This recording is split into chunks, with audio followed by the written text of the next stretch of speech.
শ্রাবণের সুমের উপাস কিন্তু এখানে অনেকটা দিন আগে থেকেই শুরু হয়ে গেছে। ধরুন একটা দুটা হয়তো চলেও গিয়েছে, কিন্তু আমি সেখান থেকে শুরু করতে পারিনি। আমি কি করেছি, গতকাল থেকে শুরু করেছি।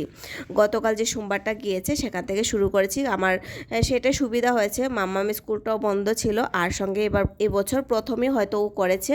এই বছর থেকেই ওকে মানে শুরু করালাম ব্রত রাখা। আর এমনিতে ফাল্গুন মাসেরটা ও করেছে, কিন্তু শ্রাবণ মাসের যে ব্রতটা এই বছর প্রথমবার করেছে। সেটা না আমি এবছর নোটিস করতে পেরেছি, হয়তো এখানে প্রতি সোমবারই প্রতি বছরের এই প্রথম সোমবারটাও ছুটি পাবে। তো সেই জন্য ওকে আমি এখন থেকেই শুরু করার চেষ্টা করছি। ও সুন্দর মতো করে নিয়েছে, মোটামুটি ও আমাকে অনেকটাই জোগাড় জ্যান্ত করে দিয়েছে, চন্দনটা বাটা করে দিয়েছে।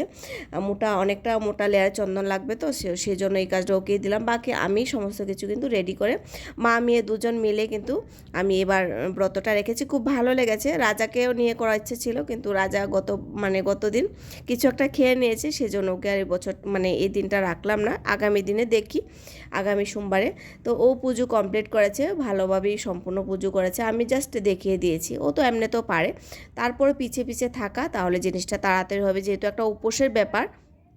তো উপোস করে এখানে ব্রত রাখার পর আরতি টারতি সমস্ত কিছু খুব সুন্দর করে করেছে। মাঝে মধ্যে আমিও দেখে অবাক হয়ে যাই, আমার থেকে কোনো নিয়ম মনে হয় আমি ওর থেকে শিখি। তো যাই হোক, সুন্দরভাবে ব্রত করার পর দুজন মিলে কি করেছি, ভগবানের ভোগ দিলাম।